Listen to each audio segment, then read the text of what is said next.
Hey, what's going on? You know who it is. You know what it is. All right, you guys, peep game. All right, now, you know what? A lot of people on YouTube, some of these dudes are really living in a fantasy world. But like I said before, this YouTube shit is a fantasy world to some of these people because, like I said, YouTube give them a sense of invincibility. And to a lot of people, it's like Popeye to them. This internet is like they spinach.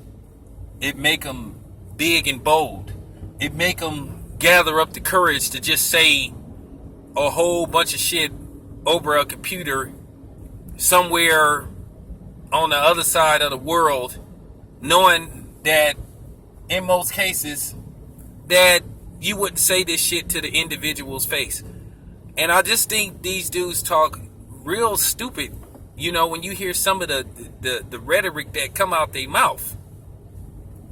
Some of these dudes are really convinced that they making an impact, in society or just in life in general, when at the end of the day, they really just low lives.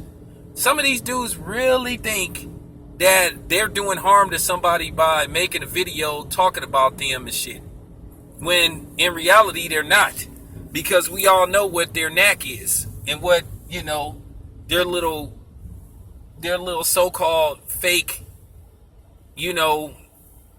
thing that they're doing.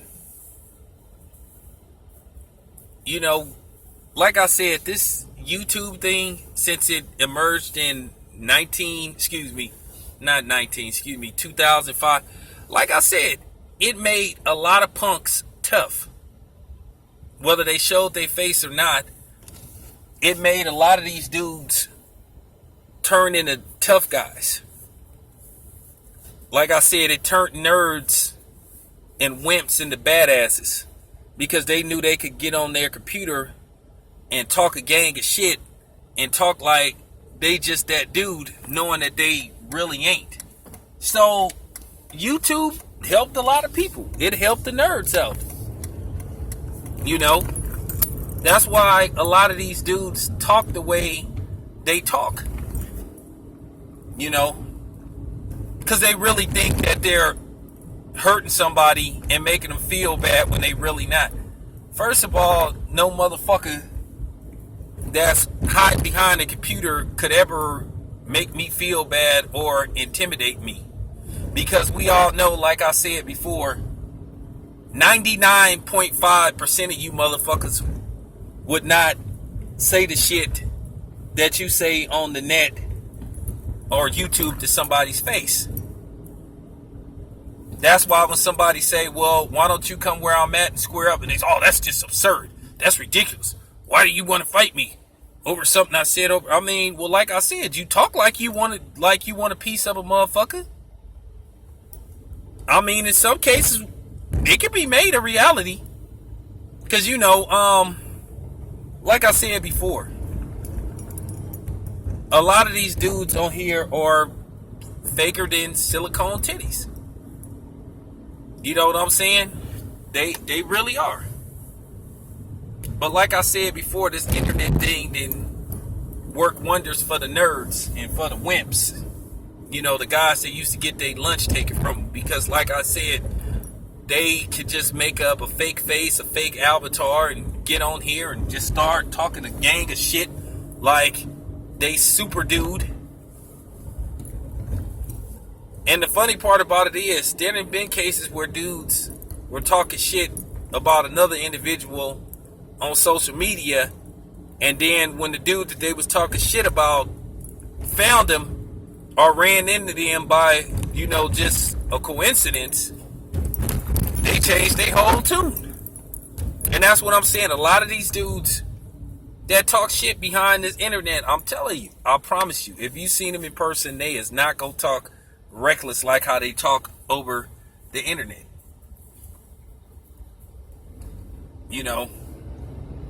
The only way they can try to be a bully is by like trying to bully somebody over the internet. But you can't bully me. I can bet you that. The funny part about it is I do the bullying. But the real, in all of reality, I really don't be trying to bully nobody, because most of you motherfuckers I don't give a rat's ass about. I'm just keeping it 100.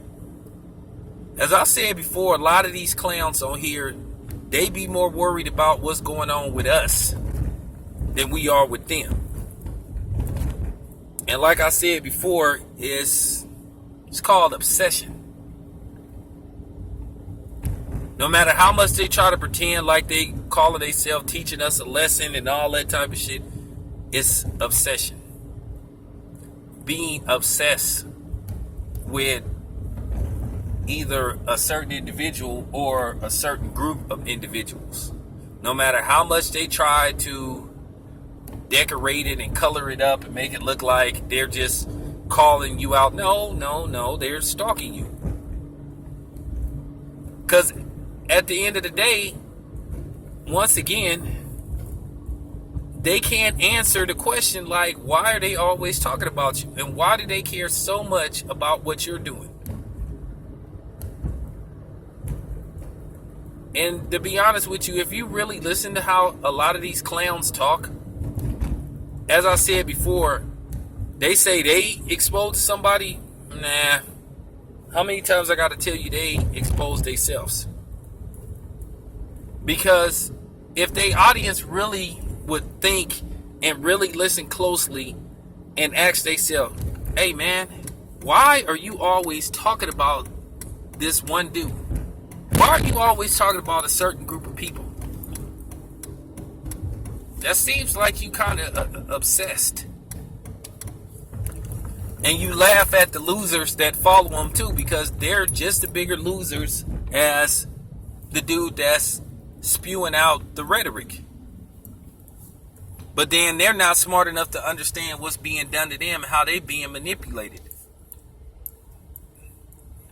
I keep telling you, when you talk about us and bring our names up, I keep telling you, I don't know how many times I gotta tell you dumb fucks that you just refuse to believe that it's free advertisement. And every once in a while I look at the comment section, you keep doing what you're doing. And see, you need a band of losers to keep you motivated. Because like I said, the only people that listen to certain people on here are losers, just like the loser that continues to talk about us. They want to play these games like they want to play these stupid games like they trying to give you a life lesson and they basically getting at you. No, it's just that they really have no content without you. As long as you exist,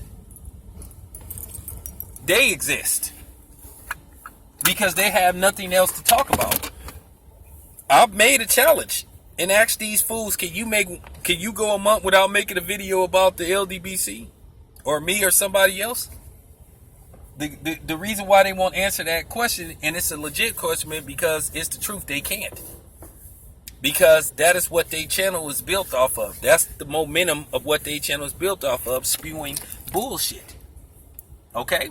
That's just real talk. People can take it however they want.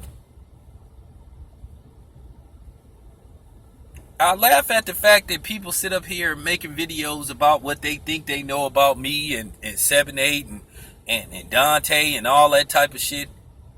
You know, and it's amazing how people sit up there. You could have a beef with somebody else that ain't got nothing to do with you, but you still want to stick your nose in it and comment on it. And then the funny part about it is, you sit up here and say that we're about negativity and criticizing certain boxers, but you have people on the opposite side that do the same shit. Now you tell me who's the hypocrite. Like I said before, a lot of these dummies on here don't think about what they say before they push that record button and what they just said when they stop the record button. A lot of people try to act like they are intellects and they're smart as fuck, but in the scheme of things, they're dumb as rocks. Because at the same time, you're criticizing somebody else for something that they are doing. You're doing the same exact thing at the same fucking time, but not looking at yourself. And you're making a complete idiot out of yourself. That's why your channel is lifeless. And you only can attract the certain demographics. Where me, I have a different demographic on my channel because I do a lot of different things. See, that's the difference between me and a lot of motherfuckers on here. I'm not one dimensional. I could talk about life issues, sports, just fun shit like music, entertainment, the shoes, all that shit. Because I'm not one dimensional. That's why I have a wider audience. I could talk about just about anything. And like I said before, some of the stuff that I'll talk about may not be for you. That particular subject may not be directed towards you. But then another subject can be. Maybe how I talk about certain elements of boxing, maybe you should listen to that particular video. And as I said before, I keep telling you guys, you have a choice not to listen to what I have to say. If one video doesn't fit or suit your need, then listen to something else that may fit or suit your need. That's why I try to do different things. I have something for everybody. That's why I'm opening up new channels. Like I say, Town Business Sports and Media. This channel is going to be a little bit different from the first channel. Now, I'm going to tone it down a little bit. Not because I'm worried about nobody or none of that shit. But, I just want it to grow a lot quicker. The other channel is going to remain the same. Then the other channel that's coming up, that's going to be just strictly sports. So like I said before, I cannot thank you guys enough for supporting me in the LDBC and Dante and all the people that's affiliated with us. And I want y'all to go subscribe to Troy King's channel, Killertainment, because Troy has made a lot of people money. Troy King has generated over 200,000 views on various videos, whether he was in the video or whether somebody titled the video with his name in it. So I feel like Troy King should be reaping the benefits since he generates thousands of hits. So subscribe to that dude's channel. But yeah, once again, man, appreciate the love, man. But once again, man, we know who the real clowns are here. And I keep telling you, it's just a lot of jealousy towards LDBC members. It ain't got nothing to do with they don't like our content. It's just a lot of jealousy because we're growing. Like I say, you got too many people speaking on shit they don't know nothing about, and they make fools out of themselves every time they do that shit. But hey, that's on them. But anyway, thanks for listening, man. I'm out.